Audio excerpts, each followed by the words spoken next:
Assalamualaikum warahmatullahi wabarakatuh. Kembali lagi bersama saya, Asifa Yumna Rahman. Nah, pada pertemuan kali ini kita akan membahas mengenai struktur atom. Seperti yang teman-teman telah ketahui bahwa di dalam struktur atom ini kita akan mempelajari tentang konfigurasi elektron, lalu apa aja di dalamnya seperti perkembangan atom itu sendiri. Nah, baik di sini struktur atom itu sendiri, teman-teman di sini pernah lihat kapur? Lalu pernah nggak sih kalian itu iseng mematahkan kapur tulis itu menjadi beberapa bagian? Pernah tidak? Bahkan sampai ke kondisi di mana kapur tersebut tidak bisa dibagi lagi. Pernah tidak teman-teman? Nah, inilah yang dinamakan dengan atom teman-teman, yaitu kondisi terkecil dan tidak bisa dibagi lagi. Namun setiap bagian kecil, terkecil sekalipun tetap memiliki sifat yang sama. Loh, kok bisa? Karena itu sifatnya sama. Ketika kalian itu mematahkan kapur menjadi dua, maka akan menjadi dua kapur teman-teman, di mana keduanya itu memiliki sifat dan partikel dasar yang sama, bukan? Nah, partikel dasar itulah yang dinamakan dengan atom teman-teman. Nah, teman-teman, di sini juga kita akan mempelajari tentang partikel dasar struktur atom. Sebagai partikel dasar atom, atom itu terdiri atas proton, elektron, dan juga neutron, di mana proton merupakan atom yang bermuatan positif, sedangkan elektron atom bermuatan negatif. Dan neutron merupakan atom yang tidak bermuatan teman-teman, atau yang bersifat netral. Nah, proton sendiri ditemukan oleh Eugene Goldstein melalui percobaan sinar katode yang telah dimodifikasi. Nah, setelah melakukan percobaan pada berbagai gas, ditemukan bahwa gas hidrogen tersebut sinar yang bermuatan positif paling kecil baik masanya maupun muatannya itu, sehingga pada partikel ini itu disebut dengan proton teman-teman, di mana pada proton ini memiliki muatan plus 1 dan masanya sama dengan 1 SMA atau satuan muatan atom. Kemudian teman-teman, elektron diketahui bahwa penemu dari elektron sendiri adalah Thomson, di mana melalui percobaan sinar katode.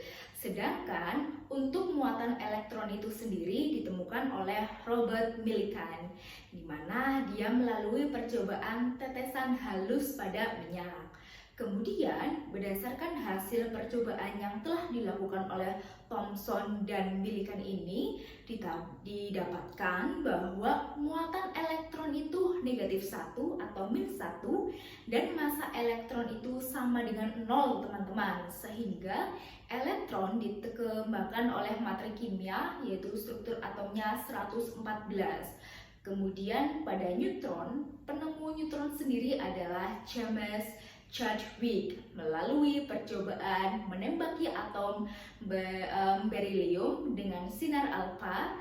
Dari percobaan ini didapatkan bahwa partikel yang menimbulkan radiasi berdaya tembus tinggi memiliki sifat yang netral atau biasa dikatakan dengan tidak bermuatan ya teman-teman, serta memiliki massa yang hampir sama dengan proton yaitu ya 1. Oleh karena itu, partikel ini disebut dengan neutron dengan muatan sama dengan 0 atau netral, teman-teman. Oke, teman-teman, untuk selanjutnya kita akan membahas mengenai nomor atom dan juga nomor massa.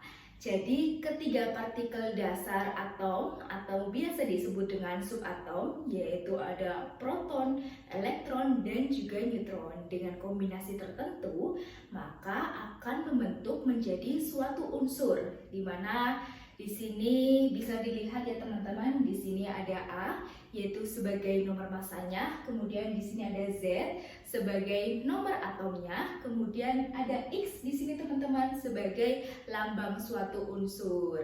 Nah, nomor atom atau biasa dilambangkan dengan Z merupakan jumlah proton, muatan positif ya teman-teman, atau jumlah elektron dalam atom. Nah, oleh karena itu, atom itu bersifat netral. Jadi jumlah atom sama dengan jumlah elektronnya, sehingga nomor atom juga menunjukkan jumlah elektronnya, yang nantinya merupakan hal yang menentukan sifat suatu unsur tersebut, teman-teman. Kemudian ada nomor massa atau dilambangkan dengan A. Di sini merupakan jumlah proton dan neutron. Nah, nomor massa menyatakan banyaknya proton dan neutron yang menyusun inti atom pada suatu unsur, teman-teman. Jadi, nomor massa sama dengan jumlah proton ditambahkan dengan jumlah neutron. Kemudian ada lambang unsur. Di sini dilambangkan dengan X, di mana susunan suatu unsur netral, contohnya pada oksigen, di mana lambang unsurnya itu O, teman-teman. Kemudian contohnya di sini ada lambang litium.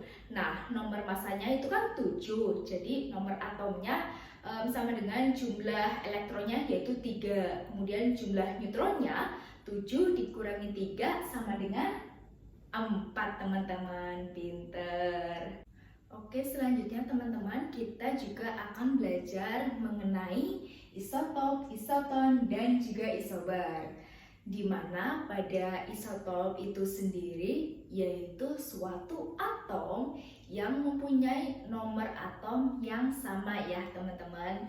Namun dalam atom ini memiliki nomor massa yang berbeda-beda di setiap unsurnya. Misalnya pada di sini bisa dilihat ya. Di sini proton mempunyai 7, kemudian elektron juga mempunyai 7 dan neutron mempunyai 6. Kemudian di sini juga sama. Di sini mempunyai proton 7, elektron 7 dan juga neutron 7, teman-teman.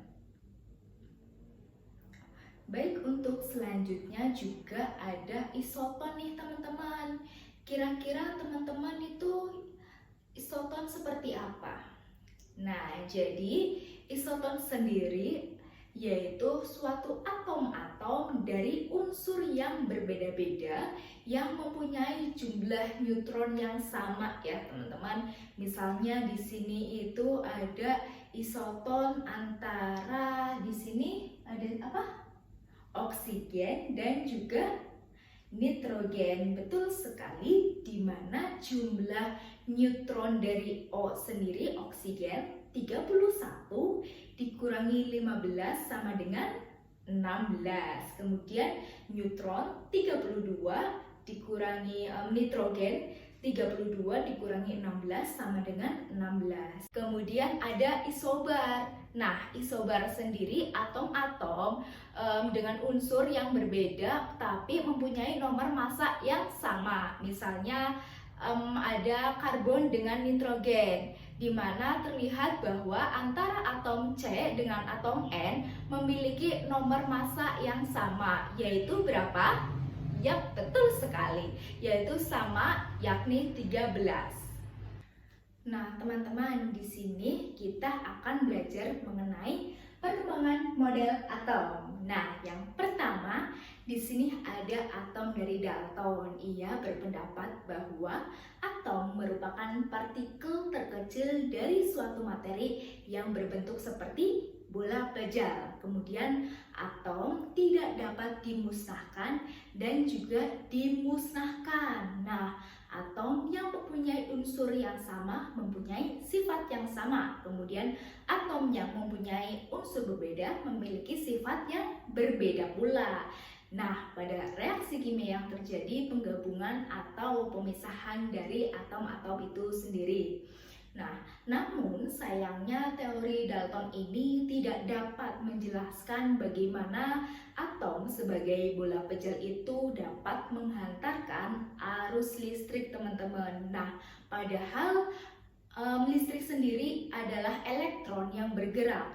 ia tak sempat membuktikan partikel lain yang dapat menghantarkan arus listrik. Jadi secara garis besarnya bahwa teori Dalton memiliki kelemahan diantaranya yaitu yang pertama, masih ada partikel subatomik yang menyusun atom, proton, neutron, dan juga elektron. Kemudian atom-atom dari unsur yang sama dapat mempunyai massa yang berbeda. Kemudian dia tidak mengenal muatan atau sifat listrik dari materi sehingga tidak menjelaskan bagaimana cara atom itu dapat berikatan satu sama lain.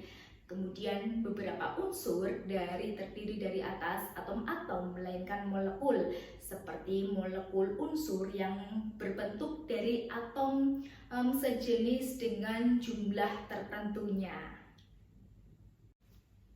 Nah, selanjutnya ada teori dari John Thomson, di mana tahapan perkembangan teori atom selanjutnya yakni ada teori dari Thomson, teman-teman. Nah, teori ini muncul setelah teori Dalton. Nah, dalam perkembangannya itu, Thomson melakukan perbaikan terkait kelemahan yang terdapat atau yang berada dalam teori yang dikemukakan oleh Dalton, yang merupakan penemu pertama teori modern yang membahas tentang atom, teman-teman. Nah, apa sih isi dari teori ini? Jadi, isi dari teori atom yang dikemukakan oleh Thomson adalah atom merupakan sebuah bola pejal yang memiliki muatan positif. Selain itu, di dalamnya itu tersebar elektron yang memiliki muatan negatif. Jadi teori ini dikemukakan oleh Thomson, juga disebut dengan teori roti kismis, teman-teman. Nah, hal ini dikarenakan kismis ini di sini mewakili teori atom positif yang melekat pada roti kismis sendiri di sini. Jadi elektron negatif dan positifnya. Nah, teori oleh Thomson ini memiliki beberapa kelebihan dibandingkan dengan teori Dalton. Kemudian pada teori atom Rutherford ini, dalam perkembangan selanjutnya terkait atom adalah teori yang dikembangkan oleh Rutherford ini adalah teori yang didasarkan pada eksperimen dengan melakukan penembakan partikel alfa terhadap lempeng emas, teman-teman. Loh, kok bisa? Padahal eksperimen ini juga disebut atau dikenal sebagai eksperimen Geiger-Marsden. Bisa dilihat di sini, di tengahnya ada bola pejal, kemudian dikelilingi oleh atom positif dan juga negatif. Baik, untuk selanjutnya kita akan membahas mengenai perkembangan atom dari atom Bohr, teman-teman. Nah, selanjutnya pada teori Bohr ini, ia mengungkapkan bahwa elektron akan berada dalam keadaan yang stasioner dan tidak memancarkan energi selama dalam orbitnya, teman-teman. Kemudian jika elektron itu berpindah dan menempati orbit yang lebih tinggi lagi, maka atom dalam molekul berada dalam tingkat yang tereksitasi. Kemudian jika elektron itu berpindah dan menempati orbit yang lebih rendah lagi, maka atom dan molekul berada dalam tingkat yang dasar. Selanjutnya, elektron itu mengelilingi inti atom dalam orbit tertentu yang berbentuk lingkaran dan biasa disebut dengan kulit elektron, di mana dinyatakan dalam bentuk notasi seperti K, L, M, N, dan juga seterusnya. Kemudian energi yang dimiliki elektron pada masing-masing orbit dapat berpengaruh atau mempengaruhi besar kecilnya dalam lingkaran orbit itu sendiri. Nah, dalam hal ini, orbit dalam teori Bohr digambarkan seperti tata surya mini. Berdasarkan teori ini, teori atom itu mengelilingi atom pada lintasan tertentu yang dinamakan dengan kulit elektron, teman-teman. Kemudian di sini kita juga akan mempelajari tentang konfigurasi elektron, teman-teman. Jadi, konfigurasi elektron adalah susunan elektron berdasarkan kulit atau orbital dari suatu atom itu sendiri. Jadi, ada dua cara untuk menyatakan konfigurasi elektron ini. Namun, konfigurasi elektron berdasarkan atom itu lebih berguna untuk mempelajari sifat-sifat suatu zat kimia sendiri, teman-teman. Termasuk mengapa ada zat kimia yang berwarna-warni. Jadi, yang dibahas di sini adalah bagaimana membuat konfigurasi elektron berdasarkan orbital suatu atom ya, teman-teman. Oke, ada suatu gambar yang harus kalian pahami dulu sebelum membuat konfigurasi elektron sendiri itu berdasarkan pada orbital atom. Coba teman-teman lihat gambar di samping di sini. Nah, wow, itu apa ya teman-teman? Ular-ularan? Bukan ya teman-teman, itu adalah urutan tingkat energi kulit dan subkulit pada atom. Ada 4 subkulit yaitu S, P, D, dan F. Subkulit itu menunjukkan kulit, subkulit itu 1S mempunyai tingkat energi paling rendah, lalu naik ke subkulit 2S, 2P, 3S, sampai yang terakhir yang paling tinggi adalah 8S. Pastinya elektron yang memiliki subkulit tertentu juga terbatas. Nah, elektron yang mengisi subkulit ini juga dituliskan dalam bentuk pangkat ya teman-teman. Misalnya subkulit S maksimal terisi 2 atau S2, kemudian P terisi 6 atau P6, kemudian elektron F terisi 14 atau P14 ya teman-teman. Kemudian, nah, saat menuliskan konfigurasi elektron, kita juga harus menuliskannya secara urut berdasarkan tingkat energi subkulit dari yang terendah sampai yang tertinggi. Coba kita lihat konfigurasi dari atom karbon di bawah ini, di samping ini ya teman-teman, kita lihat. Kok bisa gitu ya? Nah, coba kita ulik satu persatu ya teman-teman. Jadi di sini kita punya karbon 6 elektron. Kita harus menuliskan konfigurasi untuk 6 elektron ini. Padahal elektron yang menempati suatu subkulit bisa dilihat dari pangkat subkulitnya loh. Kalau kita jumlahkan pangkatnya di gambar di samping di sini, pas 6 bukan teman-teman? Jadi dalam menuliskan konfigurasi elektron diikuti saja ya urutan tingkatan energi kulit dan subkulitnya sampai pangkatnya itu sama teman-teman, seperti banyaknya elektron yang dipunyai pada atom tersebut, di sini pada atom karbon. Kemudian di sini kita juga akan membahas tentang diagram orbital. Nah, sekarang kita akan menggambarkan konfigurasi elektron memakai diagram orbital. Teman-teman, gambarnya itu cukup mudah kok. Suatu subkulit punya jumlah orbital. Jadi orbital itu digambarkan sebagai persegi ya teman-teman, dan berisi garis tengah panah yang mewakili elektron. Kemudian subkulit S mempunyai 1 orbital, P mempunyai 3 orbital, subkulit T mempunyai 5 orbital, dan subkulit F mempunyai 14 orbital. Ada aturan-aturan dalam menggambarnya loh dalam diagram orbital ini. Nah, kalau sudah tahu nih aturan-aturannya, langsung aja yuk kita coba deh contoh dari diagram orbital ini untuk beberapa atom berikut.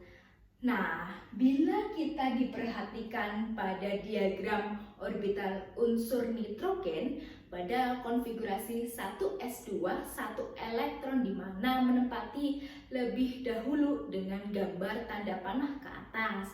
Kemudian 1 elektron yang tersisa digambarkan dengan tanda panah ke bawah ya teman-teman.